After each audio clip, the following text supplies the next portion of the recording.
I was interested in looking at some of these new cases, especially the Nimitz encounter, and I found it fascinating that my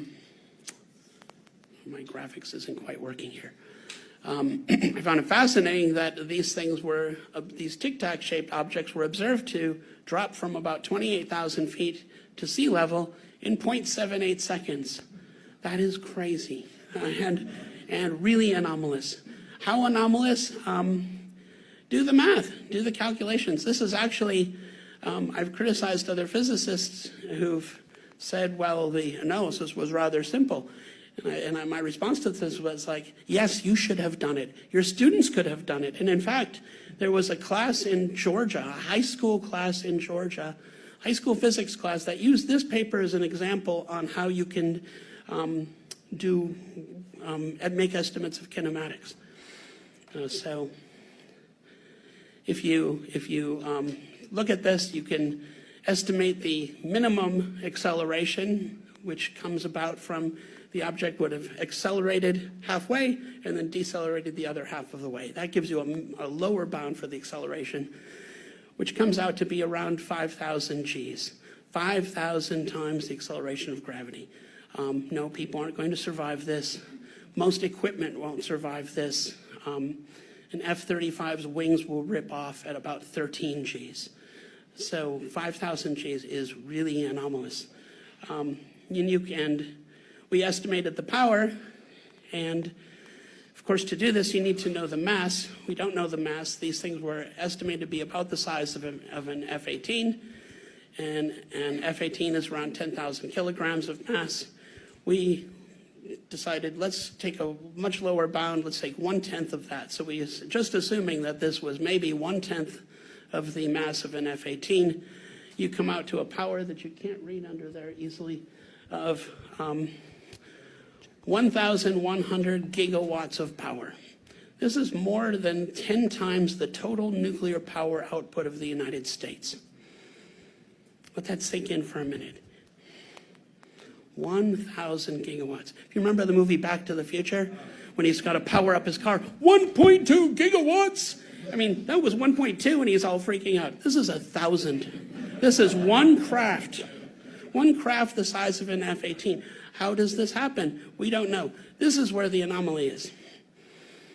This has been known for a long time. Hermann Oberth was the German father of modern rocketry. He was a mentor of Wernher von Braun. There's Hermann in the front center, the very grumpy gentleman there. Why is he so grumpy?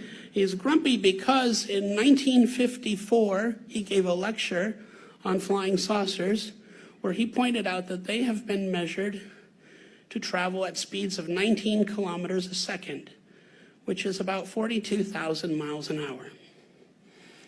And he points out that, he actually says, if there would only be 3 or 4 measurements, I would not rely upon them and would wait for few further measurements. But there's existing more than 50 such measurements, radar measurements, in 1954. That's like 70 years ago. This was known 70 years ago that these things are flying at spacecraft speeds. Why do people always assume they're spacecraft? It's simple, because they fly as fast as spacecraft do. This doesn't take a PhD to figure this out. Yet PhDs can't handle it. Here's another work done by French researcher Claude Poher, who looked at the radar observations at Minot Air Force Base in 1968. Really interesting encounter there where a plane actually banked and flew over the UFO, which was egg-shaped and looked like molten lava. The accelerations were measured to be 209 Gs with a top speed of about 9,000 miles an hour. And JAL Airlines flew across Anchorage, Alaska in 1986, followed by a large UFO that the pilot estimated to be 3 times the size of a 747. How wrong can you be with that estimate? Okay, let's say you're off by 20%, which would be a pretty big error. This thing's the size of an aircraft carrier. He said when it came in front of the plane, he couldn't see out of the windscreen. You're not that wrong at this point. You can't just disbelieve the observers. But there exists radar data. When I summarized it, I analyzed the summary of the data.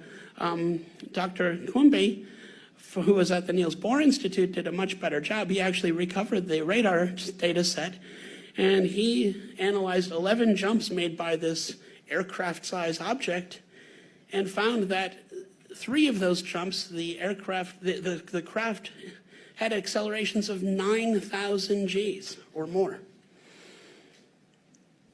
with a top speed of 269,000 miles an hour. Through the air, no sonic booms. Don't ask me how, but this is the anomaly. 269,000 miles an hour. You can get to the moon in less than 50 minutes.